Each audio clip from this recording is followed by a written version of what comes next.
Tiga model kereta yang patut korang elak beli. Ni saya nak bagi tip tiga kereta, jenis kereta yang patut korang elak daripada beli supaya korang tak terduduk nanti. Okay, so mari. Tapi sebelum tu jangan lupa follow saya dulu guys. Share video ni kalau rasa bermanfaat dan kongsikan kepada kawan-kawan korang. Okay, mari. First, kereta sambung bayar. Yang ini ramai terbeli juga sebenarnya. Okay, nama dah bankruptcy, nama dah blacklist. Pergi buat kereta sambung bayar. Sebenarnya bahaya untuk korang. Sebab apa? Kereta sambung bayar tak ada dalam akta dalam Malaysia yang boleh buat sambung bayar. Okay, even masa korang sign agreement, masa beli kereta tu, dalam agreement tu dah tulis dah kereta tu tak boleh buat sambung bayar. Insurans takkan cover apa-apa jadi.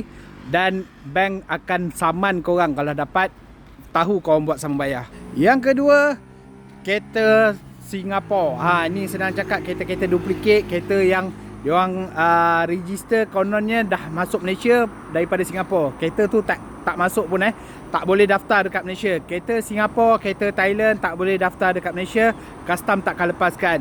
Diorang duplicate kereta tu punya detail, lepas tu korang pakai dekat dalam Malaysia. So bila korang pakai, berlaku kemalangan, berlaku apa-apa kejadian tak diingini, korang 100% akan dipersalahkan. Silap-silap boleh ke dalam korang nanti.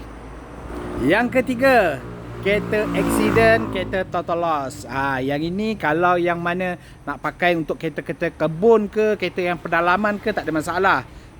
Tu tak ada isu pun sebab kereta tu tak ada apa-apa masalah, dengan syarat kau beli kereta tu harga murah. Tapi kalau kau nak pakai atas jalan raya besar, itu adalah sesuatu yang berbahaya. Sebab apa? Kereta tu kemungkinan safety dia dah teruk dah. So agak bahaya kalau kau pakai dekat jalan raya. So kalau korang nak dapatkan lebih info-info menarik pasal kereta-kereta, boleh follow saya, insyaAllah. Saya akan kongsikan macam-macam cara macam mana kita nak dapatkan kereta yang terbaik, insyaAllah. Okay, so guys, kita jumpa lagi dan next video. Assalamualaikum.